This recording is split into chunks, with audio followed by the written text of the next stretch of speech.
जय हिंद एवरीवन। तो आज के इस वीडियो में हम निर्देशांक ज्यामिति के सभी सूत्रों के बारे में जानने वाले हैं। अगर आप लोग कक्षा 10 में हैं और बोर्ड एग्जाम देना चाहते हैं तो इस चैप्टर को जरूर देख कर जाइएगा। सभी सूत्र बहुत ही इंपॉर्टेंट है। अगर आप लोगों को सूत्र याद है जरूर आप 4 या 5 नंबर पा सकते हैं भाई। तो चलिए देखते हैं वो महत्वपूर्ण सूत्र कौन से हैं। देख लीजिए, हमारे पास पहला सूत्र है दो बिंदुओं के बीच की दूरी का सूत्र क्या होगा। दो बिंदुओं के बीच की दूरी का सूत्र क्या होगा भाई।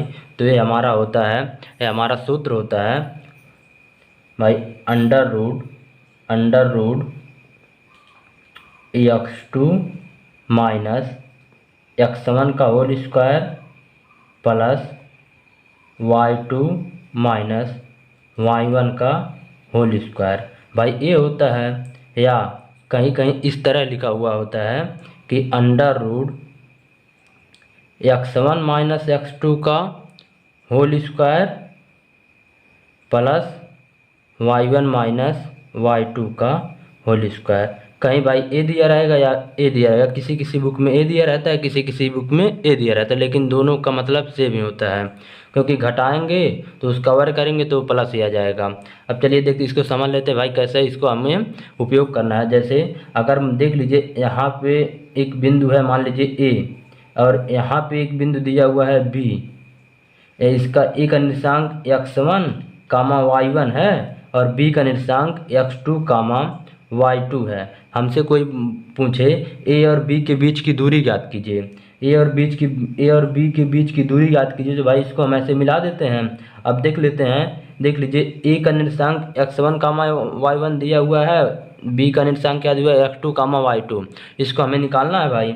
जो x1 y1 है ये कहीं भी भाई अगर दिया रहेगा 3 कामा 4 हो सकता है, या b का मान जो मतलब देख लीजिए इसको 7 कामा 8 हो सकता है। यानी कि x1 का मान 3 होगा, y1 का मान 4 होगा, तो यहाँ पे मान रख के हम निकाल सकते हैं। तो अगर इसकी हमें AB की लंबाई ज्ञात करना है या AB के बीच की दूरी ज्ञात करना है तो हम भाई AB बराबर कह देंगे ना। AB बराबर हो जाएगा हमारा, AB बराबर अंडर रूट में देख लीजिए x2 माइनस x1 का होल स्क्वायर, x2 ये है x1 ये है, x2 माइनस x1 का होल स्क्वायर प्लस क्या हो जाएगा भाई, ये y2 है ये y1 है, हो जाएगा हमारा y2 माइनस क्या हो जाएगा भाई y1 का होल स्क्वायर। तो यही तो हमारा हो जाएगा।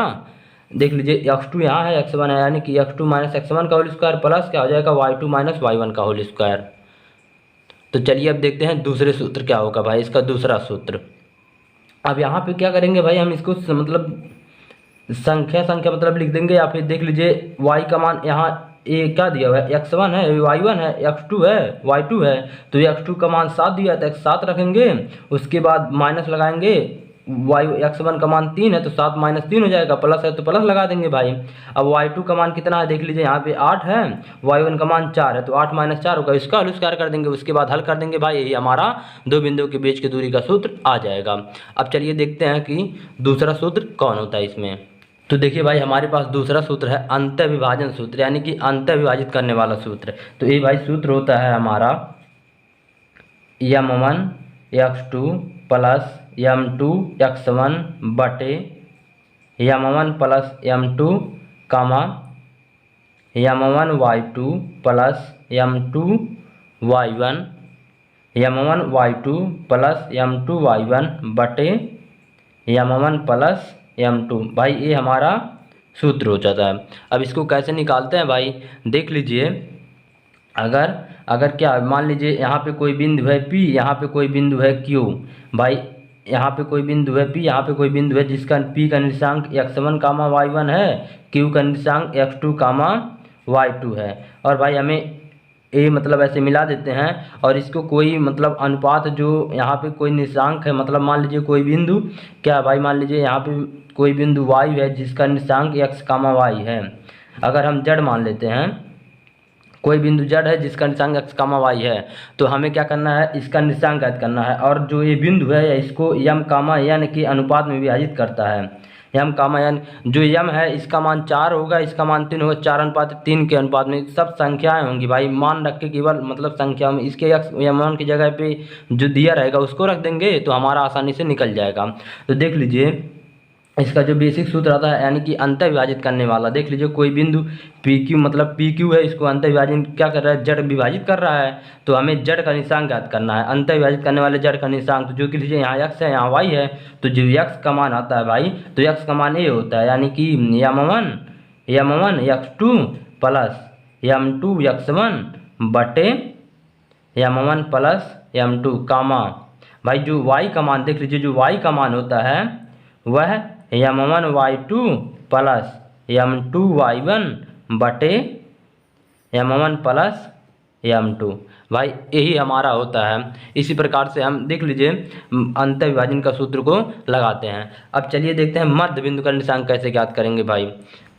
तो अगला सूत्र है भाई मध्य बिंदु का निशांक क्या होता है, तो जैसे इसका भाई होता है x1 plus x2 by 2 comma y1 plus y2/2। ये हमारा भाई क्या होता है, ये हमारा मध्य बिंदु का निशांक होता है। जैसे अगर कोई बिंदु यहाँ पे दिया हो, यहाँ पे कोई बिंदु P हो जिसका निशांक x1 कामा y1 हो, यहाँ पे कोई बिंदु हो जिसका निशांक x2 कामा y2 हो, तो हमें क्या करना है, मध्य बिंदु का निशांक ज्ञात करना है। मध्य बिंदु मतलब बीचों बीच बिंदु, यानी कि बीचों बीच का, जैसे मध्य का भाग निकालना का, ऐसे भाई मध्य बिंदु का निशांक है तो कैसे निकालेंगे, तो क्या करेंगे, पहला जोड़ के आधा कर देंगे यानी कि x1 प्लस x2 बटे 2 कर देंगे कामा y2 y1 प्लस y2 बटे 2 कर देंगे भाई। यही हमारा क्या आ जाएगा, मध्य बिंदु का निशांक निकल के आ जाएगा। अब चलिए देखते हैं अगला सूत्र कौन सा है। तो देखिए भाई हमारे पास अगला सूत्र है बाह्य विभाजन का सूत्र क्या होगा, यानी कि कोई बिंदु है और उसको बाह्य विभाजित करता है, यानी कि अगर बाह्य विभाजन का जो सूत्र होता है भाई ये होता है हमारा, जो अंत विभाजन में प्लस था तो यहाँ पे वहीं पे माइनस हो जाएगा भाई, यानी कि m1 x2 minus m2 x1 बटे m1 माइनस m2 काम हो जाएगा भाई m1 y2 minus m2 y1 बटे हो जाएगा भाई m1 माइनस m2। तो यही हमारा किसका सूत्र है भाई, बाह्य विभाजित करने वाला का सूत्र है, बाह्य विभाजन का सूत्र है। जैसे यहाँ पे मान लीजिए कोई बिंदु P है जिसका निर्देशांक क्या है भाई x1 y1 है, यहाँ पे कोई बिंदु है जिसका निर्देशांक x2 कामा y2 है, और इसको यहाँ अंतरिक्ष कोई बिंदु मतलब विभाजित कर रहा है भाई, ये मतलब काल्पनिक रूप से विभाजित करता है। यहाँ पे कोई बिंदु मान लीजिए a है जिसका निर्देशांक x कामा y है, हमें इसका निर्देशांक ज्ञात करना है, x कामा y का मान ज्ञात करना है भाई। तो एक काल्पनिक रूप से डायरेक्ट नहीं विभाजित करता है, काल्पनिक रूप से m और n के अनुपात में क्या करता है भाई, विभाजित करता है, m और n के अनुपात में विभाजित करता है, काल्पनिक रूप से विभाजित करता है। तो इसका निशांक क्या होगा, तो इसका निशांक ज्ञात करने के लिए भाई x का जो मान होता है, x बराबर देख लीजिए x बराबर हो जाता है m1 x2 minus m2 x1 बटे m1 माइनस m2 कामा भाई y बराबर हो जाएगा m1 y2 minus m2 y1 बटे m1 माइनस m2। तो भाई यही हमारा क्या होता है भाई, बेसिक सूत्र होता है बाह्य विभाजन का। अब देखते हैं त्रिभुज का क्षेत्रफल, एक और फार्मूला आता है भाई त्रिभुज का क्षेत्रफल, यानी कि त्रिभुज का क्षेत्रफल क्या होता है। तो देख लीजिए त्रिभुज का क्षेत्रफल, हमारे पास त्रिभुज का क्षेत्रफल का सूत्र होता है भाई 1/2 ये होता है भाई x1 y2 minus y3 plus x2 y3 minus y1 plus x3 y1 minus y2 भाई y1 माइनस y2। हमारे पास क्या सूत्र हो गया त्रिभुज के क्षेत्रफल का भाई, त्रिभुज के क्षेत्रफल का सूत्र होता है 1/2 x1 y2 minus y3 plus x2 y3 minus y1 plus x3 y1 minus y2। तो भाई इसको उपयोग मतलब इसको कैसे याद करना है, देख लीजिए पहले 1/2 लिख देंगे भाई, क्या लिख देंगे 1/2 लिख देंगे, उसके बाद x1 का मान मतलब जैसे देख लीजिए x लिख देंगे, उसके बाद y माइनस y प्लस लिखेंगे, क्या लिखेंगे x y minus y plus क्या लिखेंगे भाई x y माइनस y, इसको तो हम आसानी से लिख देंगे भाई। अब क्या करेंगे भाई, देख लीजिए यहाँ 1 लिखेंगे 1 2 3, और फिर क्या लिखेंगे भाई 2 3 1, उसके बाद क्या लिखेंगे भाई 3 1 2, यानी कि चक्री क्रम में भाई ये चलता रहता है। तो यही हमारा क्या होगा, त्रिभुज के क्षेत्रफल। और एक आता है भाई संरेख होने का प्रतिबंध, क्या होगा, चलिए उसको भी देख लेते हैं। तो देख लीजिए भाई, संरेख होने का प्रतिबंध ये होता है कि अगर कोई मतलब त्रिभुज है, अगर क्या है भाई, अगर कोई त्रिभुज है उसको हमें क्या संरेख दर्शाना है। संरेख दर्शाने के मतलब जो त्रिभुज का क्षेत्रफल है उसका मान 0 हो जाए, उसका मान 0 हो जाए भाई तो त्रिभुज हमें नहीं बनेगा। यानी कि जो हमारे पास ये दिया रहता है इसके बराबर, सबके बराबर 0 हो जाए तो त्रिभुज का क्षेत्रफल आसानी से निकल सकता है। और त्रिभुज का, अगर त्रिभुज का क्षेत्रफल मतलब 0 हो जाए तो वही संरेख होने का प्रतिबंध कहलाता है। तो भाई जो देख लीजिए यहाँ पे हम कह सकते हैं, अगर इसके बराबर किसके, अगर 1/2 है या 1/2 है, क्या करेंगे भाई, x1 y2 minus y3 plus x2 y3 minus y1 plus x3 y1 minus y2 है।